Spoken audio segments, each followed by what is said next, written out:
이 세상에는 참 많은 길이 있습니다. 둘레길도 있고요. 요즘은 또 벚꽃철이잖아요. 벚꽃길도 있고, 그렇죠?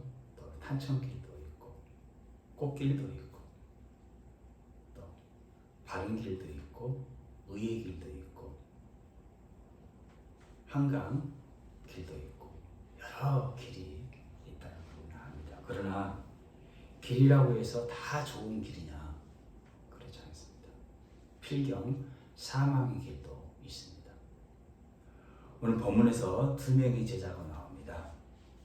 그러니까 핵심 제자, 예수님의 11제자에 속한 그 제자가 아니고 넓은 의미에서 봤을 때의 두 명의 제자를 말하는 겁니다. 그들이 먼지 나는 길을 걷고 있었습니다. 한 사람은 글로바라 하는 사람이고 다른 한 사람은 이름이 명시되어 있지 않기 때문에 바뀔 수가 없습니다. 아무튼 이 둘이 예루살렘을 떠나서 엠마오로 내려가는 중이었습니다. 예루살렘에서 엠마오까지는 11km 정도 됩니다. 그러니까 성인 걸음으로 2시간에서 3시간 정도 소요되는 거리라 할 수 있습니다. 그리고 본문에 보니까 그들과 동행하는 분이 나오죠. 누구였습니까? 예수 그리스도였습니다. 부활의 주님이 그들과 함께 걷고 있었죠. 그런데 그 두 제자의 눈에는 예수님을 알아보지 못한 그런 상황이었습니다. 눈이 영적으로 가려져 있었기 때문에.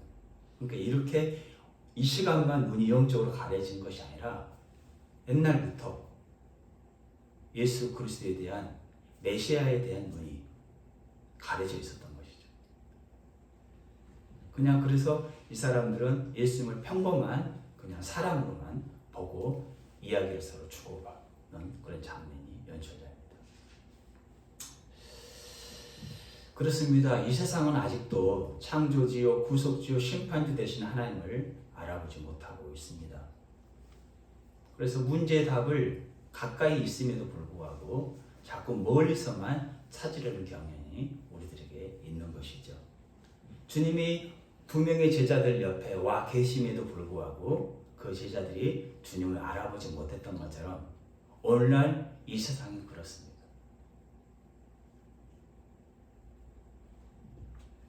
우리는 간혹 문제의 해결을 멀리서만 찾으려고 합니다. 아니요. 답은 언제나 가까이 있습니다.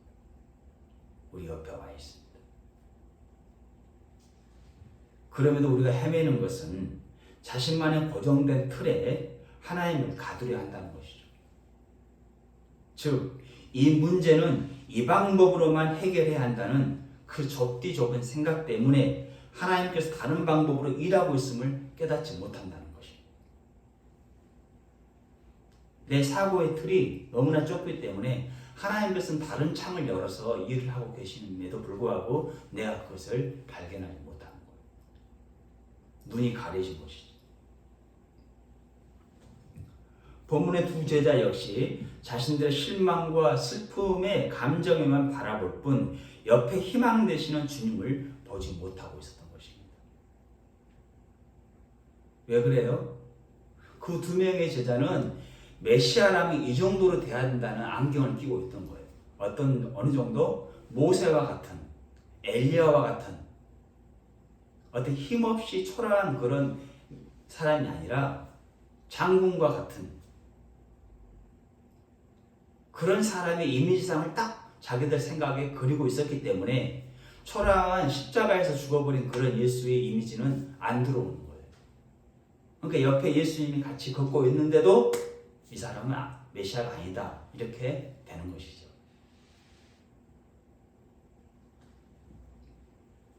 요즘 인터넷상으로 말하면 스팸 처리가 되는 거예요.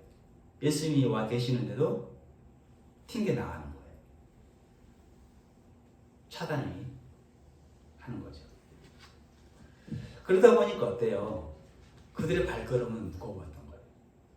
얼굴엔 슬픔으로 가득했습니다.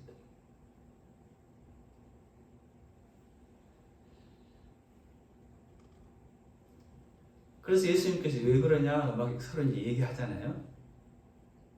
그들이 얘기하잖아요. 나사렛 출신 예수 그리스도가 죄인으로 지목되어서 예루살렘에서 처참하게 십자가에 못 박아 죽었다.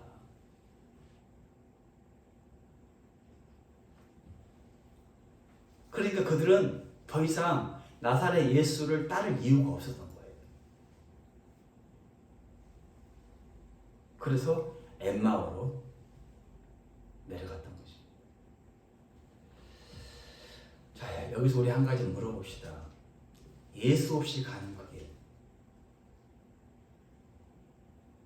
예수 떠난 그 길, 행복할까요? 인생의 문제를 해결될까요? 많은 사람들이 착각하는 것이 있습니다. 인생의 길이 자기에게 있는 줄 알아요. 자기 중심으로 믿기 때문에. 모든 것을 자기 중심으로 해석을 하고 생각하고 결단합니다. 그러나 죄로 얻어진 우리는 필경 자기 중심으로 걸어가잖아요. 그 길은 사망이고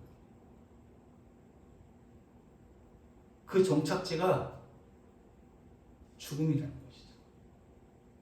그러므로 이런 비극적인 삶을 살지 않기 위해서는 인생의 길이 우리 자신에게 있지 않고 하나님의 손에 있다는 것을 깨닫고 믿어야 합니다. 에레미야 선지자는 말합니다. 에레미야 10장 23절에 여호와여 내가 알거니와 사람의 길이 자기 자신에게 있지 아니하니 걸음을 지도함이 걷는 자에게 있지 아니하냐 이렇게 말합니다. 무슨 말입니까? 우리의 생각, 우리의 꿈, 계획, 우리의 길, 우리의 삶, 우리의 걸음걸이가 하나님께서 인도해 주심이 있는 것이지 하나님께서 열어주셔야 가는 것이지 내가 결단했다고 해서 되는 것이 아니에요. 그러니 두 제자는 엠마오로 급히 내려갈 것이 아니라 어떻게 해야 됩니까? 그 비참한 상황 속에서 자기의 꿈이 깨어지고 자기 생각했던 것이 다 무너졌을 때 자신들의 한계를 솔직하게 인정해야 된다는 것이죠. 주님, 내가 인생의 길과 방향을 인도해 주십시오. 내가 가야 할 길을 주님께서 인도해 주십시오. 주님, 제 삶의 길을 열어주십시오. 제가 이렇습니다. 하고 부르짖었다면 어떻게 됐을까? 그들이 엠마오로 내려갔을까요? 아니요. 주님은 그런 분이 아니세요. 주님이 이렇게 자신을 찾는 자들에게 이렇게 말합니다. 이사야 43장 19절에 보라 내가 새 일을 행하리니 이제 나타낼 것이라 너희가 그것을 알지 못하겠느냐 반드시 내가 광야의 길을 사막에 강을 내겠다 이렇게 말합니다. 나의 한계를 인정하고 나의 우둔함을 인정하고 주님께 구할 때 하나님은 약속을 하는 것이죠. 너가 비록 지금 사막의 길을 걷지만 내가 거기에 길을 내겠다. 내가 강을 내겠다. 이렇게 약속하십니다. 그런데 이들은 예수의 제자였다는 것이 무색할 정도로 하나님을 신뢰하는 신앙이 없었습니다.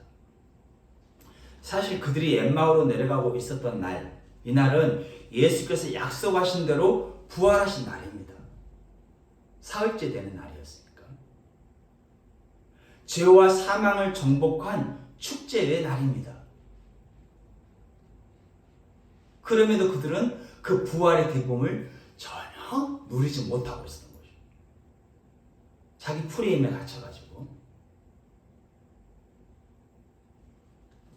그럼에도 그들은 예루살렘을 떠나 엠마오로 향했습니다. 참 기가 찰 일입니다. 그러니 이들은 평소에 예수 그리스도의 대속의 죽음과 부활에는 1도 관심이 없었던 거예요. 그러니까 예수님을 공생의 기간 따라다니면서도 내가 상상하는 내 이미지에는 메시아는 이 정도 돼야 된다. 이런 생각만 가지고 따라다니는 거예요. 예수님의 그 대속의 죽음과 고난은 관심이 없는 거예요. 어떤 이유? 로마의 압제로부터 구원해 줄, 로마의 압제로부터 속량을 해줄 그런 정치적인 예수, 그 프레임을 갖고 따라다녔다. 그대로 고백을 보겠습니다. 누가복음 24장 19절 21절. 이는 나사렛 예수의 이르니 그는 하나님과 모든 백성 앞에서 말과 일에 능하신 선지자이거늘. 메시아로 안 보죠. 그냥 하나님을 대변하는 선지자. 이 정도로만 보는 거예요. 우리 대제사장들과 관리들이 사형 판결에 넘겨주어 십자가에 못 박았느니라. 우리는 이 사람이 나사렛 예수를 말하는 거예요. 이 사람이 이스라엘을 속량할 자를, 그러니까 유대 나라를 로마의 압제로부터 속량할 자라고 바라봤다, 기대했다. 주님을 왜 따라다니는지 그 이유가 나오죠. 바라봤다. 이뿐 아니라 이 일이 일어난 지 사흘째.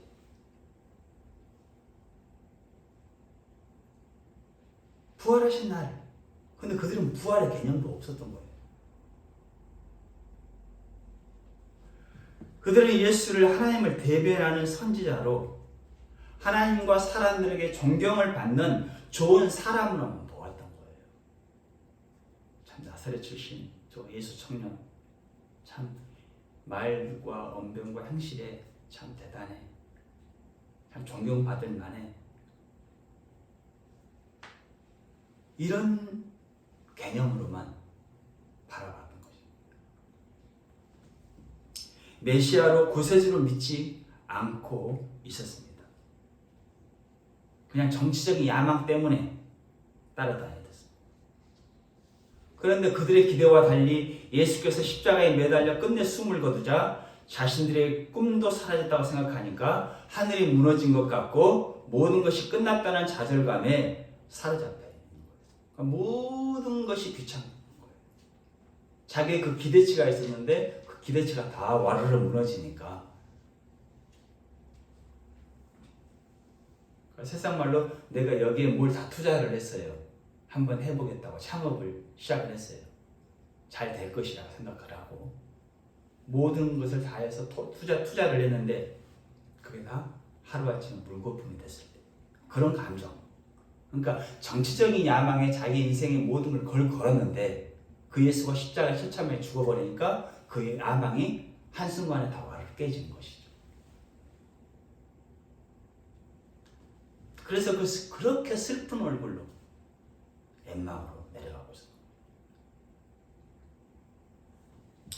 만약 이 둘이 정말 믿음이 있었다면 예수님의 생전에 자신의 그 죽음과 대속의 죽음과 부활에 대해서 말한 것을 기억을 해야 돼요. 예수님께서 가이사랴 빌립보에서 한번 얘기했죠. 내가 죽어서 3일 만에 다시 살아날 것이다. 또 예루살렘의 또 갈릴리 지역에서 한번 얘기했습니다. 그리고 예루살렘에 올라가면서 또 한번 제자들에게 말씀을 했습니다. 그리고 3일 만에 부활하실 것을 말씀을 했죠. 근데 이걸 귀담아 듣지 않는 거예요.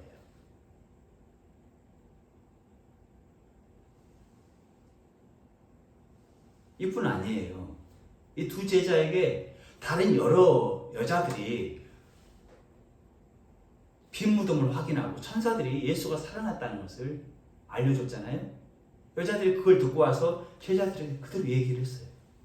다른 그 핵심 멤버 11제자 베드로와 요한은 급히 달려가서 확인까지 하잖아요. 그리고 예수님께서 부활하셨다는 걸 확인했고. 근데 이 두 명의 제자는 그들의 말을 듣고도 여자들이 일러준 예수가 그가 살아나셨다는 말을 듣고도 또 그 두 제자가 핵심 멤버인 베드로와 요한이 예수께서 살아났다는 말을 듣고도 와닿지만 그냥 놀랄 뿐이에요. 에이 무슨 소리야. 죽은 사람이 어떻게 살아날 수 있어. 너 봤어? 예수께서 살아난 거? 그냥 천사들이 일러준 것 뿐이잖아. 이렇게 믿지 않아.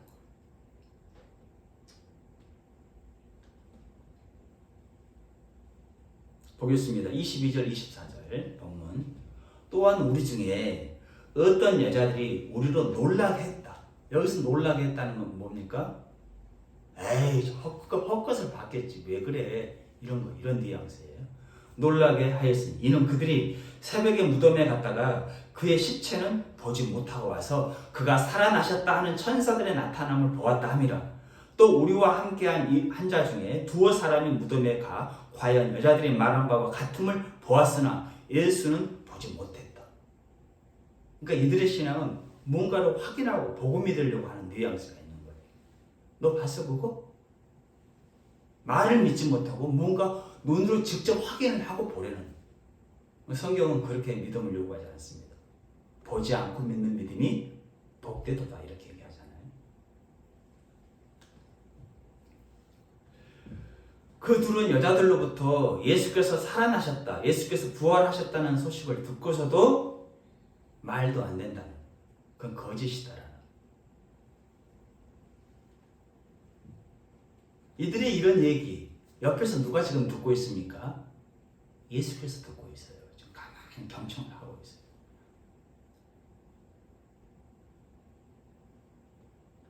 그 자신들의 그 믿음 없는 거, 그 부끄러울 줄 알아야 되잖아요. 그렇죠? 믿음 없는 말을 할 때는. 근데 그 아주 너무나 자랑스럽게 얘기해요. 예수님께서 경청을 하고 계시다가 안 되겠다 싶어서 이 대화에서 발끈합니다. 뭐라고 말합니까? 호되게 책망합니다.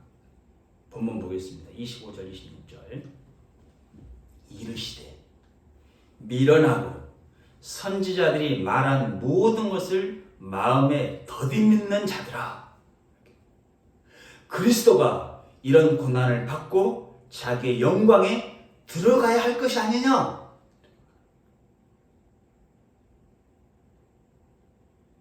여기 미련하다는 것은 뭐예요? 지능이 낮다, IQ가 낮다 이게 아닙니다.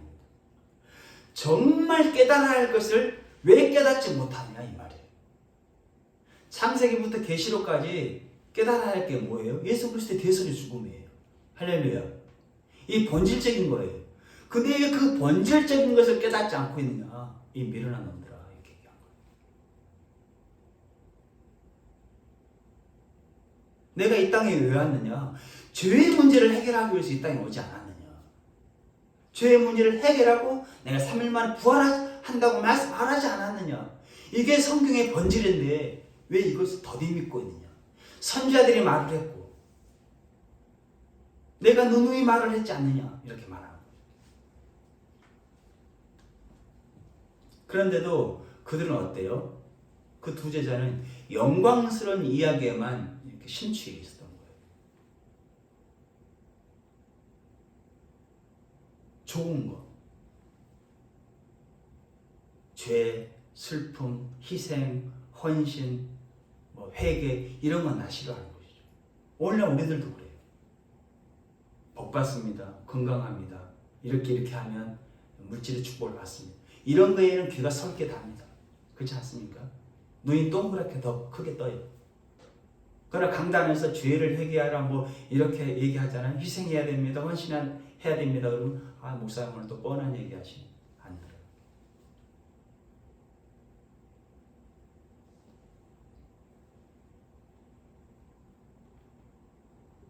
그러니까 두 명의 제자는 고난과 주님의 그 십자가의 죽음과 부활에는 관심이 없는 거예요.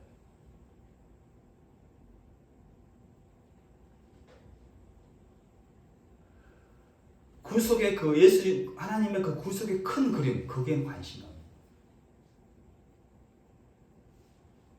거예요. 그러니까 전형적인 자신이 듣고 싶은 것만 들으려는 그런 모습이잖아요. 그렇죠? 성도들도 그래요. 자기가 듣고 싶은 것만 선택해서 선택사항으로 듣는 거예요. 제가 한번 예를 들어 볼게요.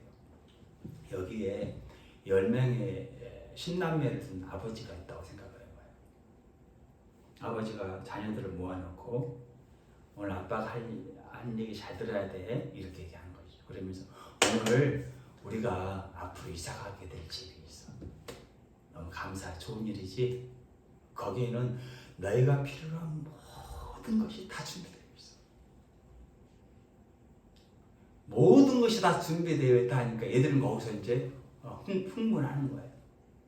뭐가 있을까요? 컴퓨터, 게임기, 또 뭐 있어요? 여러 가지 보드 게임 여러 가지, 그렇죠? 다 준비되어 있다고 하니까 상상의 나래를 펴는 거예요 이제. 근데 아빠가 한 가지 분명히 가르쳐 줄게. 그 집을 들어가려면 이 번호키 알지? 번호키 그걸 외워야 돼. 그래 들어갈 수 있는 거야. 그러면서 번호키 1, 2, 3, 4 다 알려줬어요. 근데 얘들은 이 번호키 암송하는 것은 듣지 않고 집에 들어가서 그 놀이할 것 여기에만 마음을 빼앗겨서 번호키는 생각을 안 해요. 아빠가 잘 들어. 내가 지금 3번이나 얘기해 주는 거야. 듣지 않아. 이게 우리예요. 이게 오늘 본문에 나온 두 제자예요. 그 어떻게 되겠어요? 번호키를 누르고 들어가야 되잖아요. 들어갈 수가 없는 거예요. 누리지는 못해. 두 명의 제자가 부활의 기쁨을 누리지를 못하는 것처럼.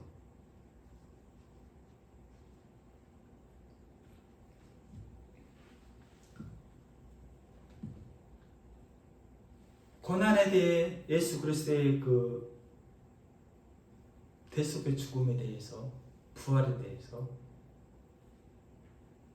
관심이 없는 그런 자들의 그 끝이 어떻게 되겠어요?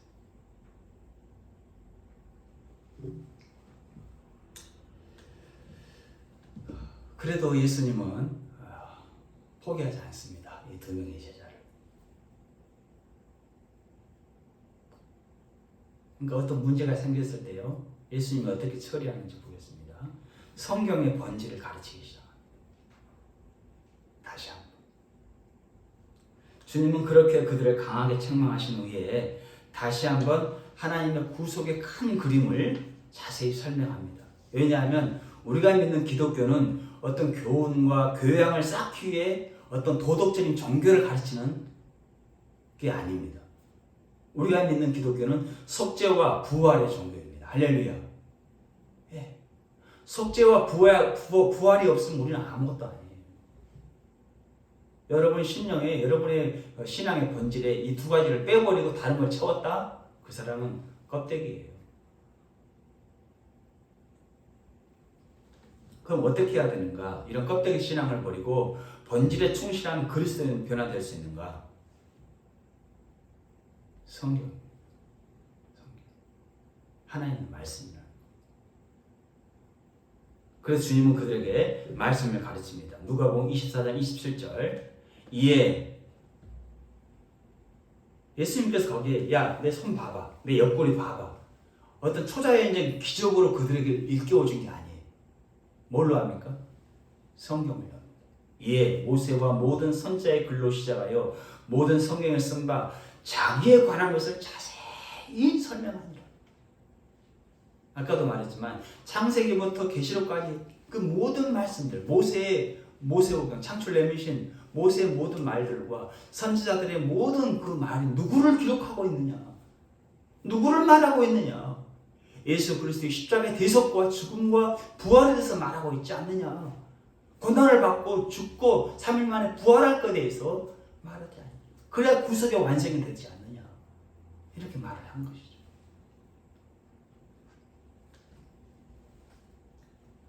그들과 어떤 획기적인 기술, 어떤 정보, 인포메이션을 가르치는 게 아니에요.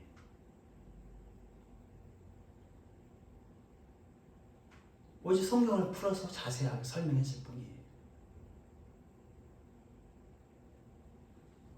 반복적으로. 31절, 32절 보겠습니다. 본문. 그렇게 했을 때 어떤 일이 일어나는가 보겠습니다. 31절, 32절. 그들의 눈이 밝아져 그인 줄 알아보던. 예수는 알아봤다는 건 뭐예요? 이제 깨진 거예요. 눈이. 시야가 열린 거예요. 그들이 가지고 있던 그 사고의 그 잘못된 설정값이 깨진 거예요. 예수는 그들에게 보이지 아니하십니다. 그들이 서로 말할 때 길에서 우리에게 말씀하시고 우리에게 성경을 풀어 주실 때에 우리 속에서 마음이 뜨겁지 아니하더라. 뭔가 치밀어 올랐던 거예요. 뭔가 불타는 것 같은. 그래서 이 구절이 오늘 본문의 절정인 거예요. 왜냐하면 그토록 절망과 슬픔으로 가득했던 그들이 180도 달라지는 상황이거든요. 예수께서 성경을 풀어줄 때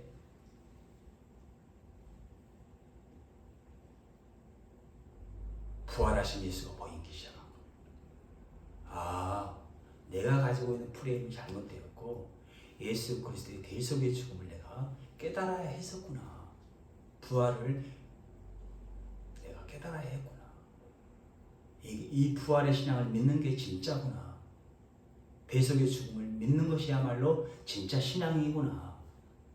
내 꿈이 그것은 나의 야망이었지. 그건 내 동기가 잘못되었구나. 이게 다 깨어지는 거예요, 산산.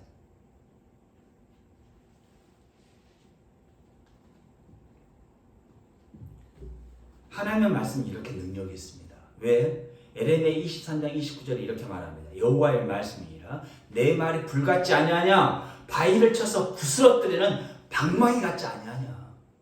내 사고의 틀을 깨뜨리는 게 뭐다? 말씀이다.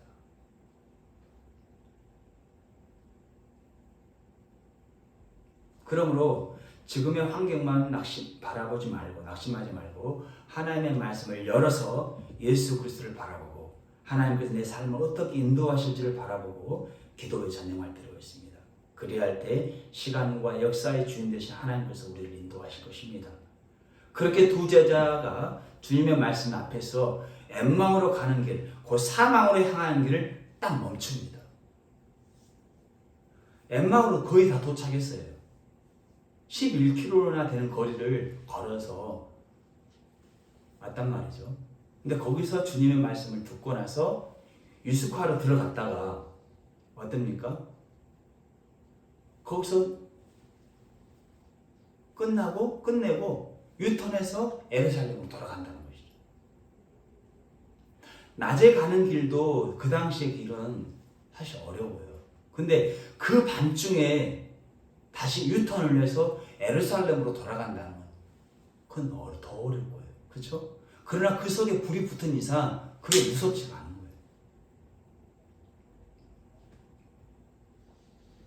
즉시 에르살렘을 향해 걸어갑니다.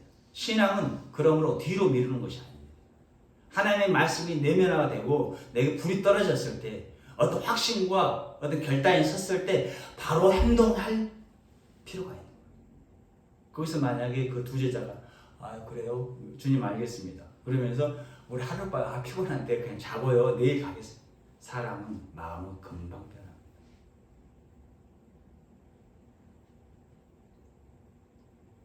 바로 해야 돼요. 그래서 도착하자마자 그 길을 다시 11km를 걸어서 에르살렘 도착합니다. 도착해서 보니까 어떻게 됩니까? 11제자와 그리고 그 11제자와 함께 있는 사람들이 부활의 기쁨을 누리고 있어요. 얼굴들에 예수께서 살아난 이야기들로 웃음꽃이 만발해요. 보겠습니다. 본문 33절 35절 보겠습니다. 그때로 일어나. 무슨 말이에요? 그 유숙한 곳에서 머물러 있지 않고 곧바로 일어나서 에루살렘으로 돌아가 보니 이 짧은 구절 안에 11km가 다 들어있는 거예요. 그렇죠? 돌아가 보니 11제자 및 그들과 함께 한 자들이 모여 있어 말하기를 주께서 과연 살아나시고 시몬에게 보이셨다 하는지라. 두 사람도 그 엠마오로 가는 두 제자 그 두 사람도 길에서 된 일과 예수께서 떡을 떼심으로 자기들에게 알려주신 것을 말하더라. 그 분위기가 어떻겠어요? 들어갔을 때 이제 왔어 왜 그래? 엠마오로 가더니 다시 돌아왔나 봐? 이렇게 얘기하지 않았겠어요? 그렇죠?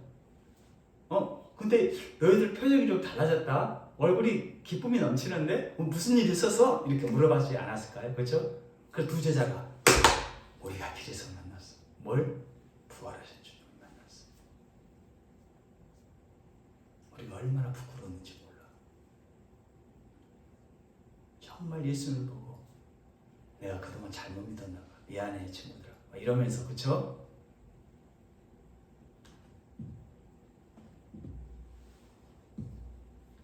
불과 며칠 전만 해도 아니 몇 시간 전만 해도 로마 군병이 무섭고 그렇죠?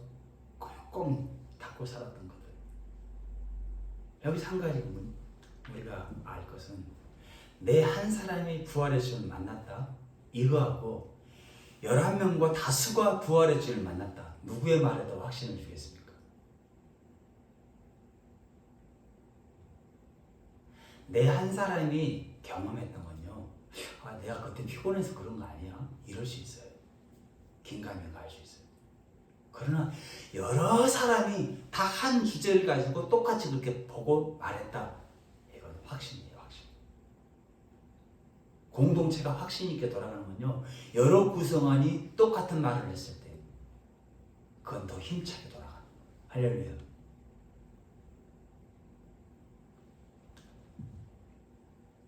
안정감이 더 있는 것이죠. 안정감. 아, 부활하신 주님을 나만 본 게 아니구나. 저렇게 다 봤구나. 이렇게 되는 거예요.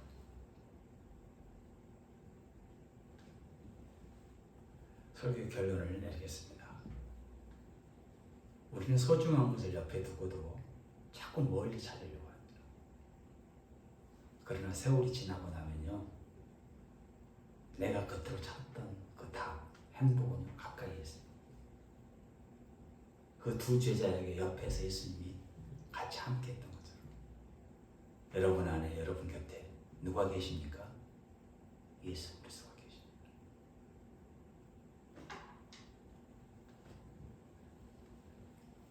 그러므로 모든 불안과 염려를 내려놓고 말씀을 통해서 부활하신 주님 믿고 사망이 아닌 생명의 길을 가는 이 부활 아침이 되기를 주님의 이름으로 축원합니다.